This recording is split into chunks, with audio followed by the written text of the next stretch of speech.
We're going to talk about Chapter 23, Nursing Care of the Newborn and Family. This is an extension of Chapter 22. So a lot of the things, for the most part, are covered in 22 as the basis, foundation of taking care of a healthy newborn, and then 23 just kind of adds some extra components to it. So one of the things we want to do when we have a newborn, and we're talking about birth through the first 2 hours, we want to make sure that we're using standard precautions. We want to wear gloves when handling the newborn because we want to do that until all blood and amniotic fluid has been removed after the newborn has been bathed. We also want to make sure that when the newborn is born, drying is very important. That's one of the things that you go to delivery, mom has the baby's handed off to the nursery nurse, and you will see when you guys go to postpartum and the nursery and labor and delivery that they're drying the infant vigorously. They're removing moisture to prevent evaporative heat loss. This is also a way of providing tactile stimulation to stimulate that respiratory effort that's very important to stimulate in newborns because we've just severed that connection with the placenta. So newborns have to be able to cry and open up their lungs and take that first breath in. It's very important. One of the other things that's very important when you go to the delivery and the nursery nurse receives the baby is banded with 2 identifying bracelets. It has the mom's name, the OB's doctor, the date, and the time, and then there's a coordinating number. This number matches the armband on both the wrist and the ankle, and that's on the newborn. And then mom gets the same armband with the same identifying number, and then her significant other or husband, whoever is the second identified person, will get the 4th armband, so that this is how when baby is taken in now the room for any reason, this is how they are identified to make sure that they match. The other thing that is placed on the newborn is an electrical monitoring security tag. At Winchester, this is actually a little tag that's placed on the umbilicus, and the number from this little device is typed into an infant security system so that if the newborn travels anywhere outside of the range, for example at Winchester, if they get close to exit doors or the elevator, they close all doors and everything starts to alarm in the nursery, security, so everything kind of starts to shut down and they can identify what infant is where. The other thing that is done is infants are have their footprints taken. These are footprints that they dip in ink, they do the footprint, and they are put on a card as also an identifying mark. It is done within 2 hours of birth. The other thing they add to it is that identifying armband number and mom's information. Everything is based on mom's information.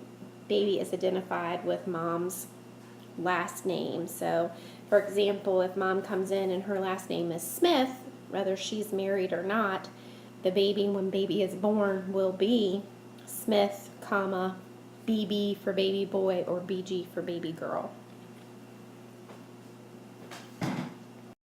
What you're looking at is the NRP, or neonate resuscitation progression algorithm.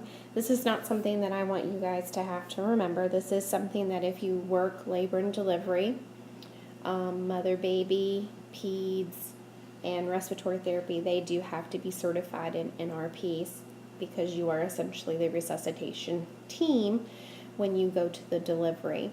So this is the algorithm that was developed in order to kind of prompt you on what needs to be done. Like I said, this is not where I want you to spend a lot of your focus. Just be aware that's what it is. The one thing that you do need to know is APGAR scoring. APGAR scoring starts on page 583. There is actually a chart of the APGAR score on page 584. It is table 23-1. APGAR is something that, yes, you do need to know. You need to know how to determine an APGAR score. APGAR is a rapid assessment of the newborn's transition into extrauterine life, is what they like to call it. There are 5 signs that it is based on. It's based on a heart rate, respiratory effort, muscle tone, reflex irritability, and generalized skin color. Evaluations are made at 1 minute of birth and 5 minutes of birth. This is an assessment tool to kind of use to see where we're going and how baby's progressing to this extrauterine life.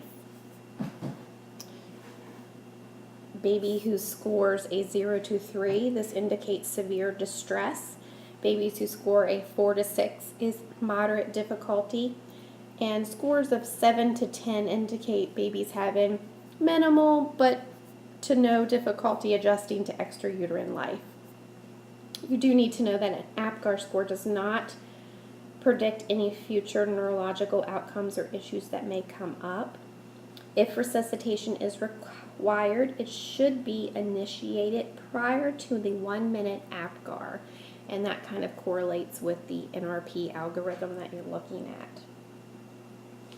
What happens is the APGAR is a very quick assessment tool that is done on baby, and then within 12 to 18 hours after birth, a more detailed, thorough physical examination is done. A lot of that is covered in 22, and the remaining parts are covered in this chapter. There is an ongoing assessment, just like you guys do daily assessments on your patients on med-surg. You will do a daily assessment on the newborns along with mom. They're both very important assessments that you have to make sure that are being done each shift. Some of the other things that are done at the delivery, and this is where the APGAR scoring is done at the delivery because it's the quick assessment, is also taking the vital signs. And for baby, that means heart rate, respirations, and temperature. They actually do not do a blood pressure on the newborns until much later, either in the nursery or when mom comes over with the baby. They do not do blood pressures right away. The focus is heart rate and respirations and temperature. The normal temp, and we do axillary temps on newborns, is 36.5 to 37.5 Celsius, which is 97.7 to 99.5. This is important. You do not only need to know it for your test purposes, but you need to know that when you guys go to postpartum, you need to know what are the normal vital signs for a newborn.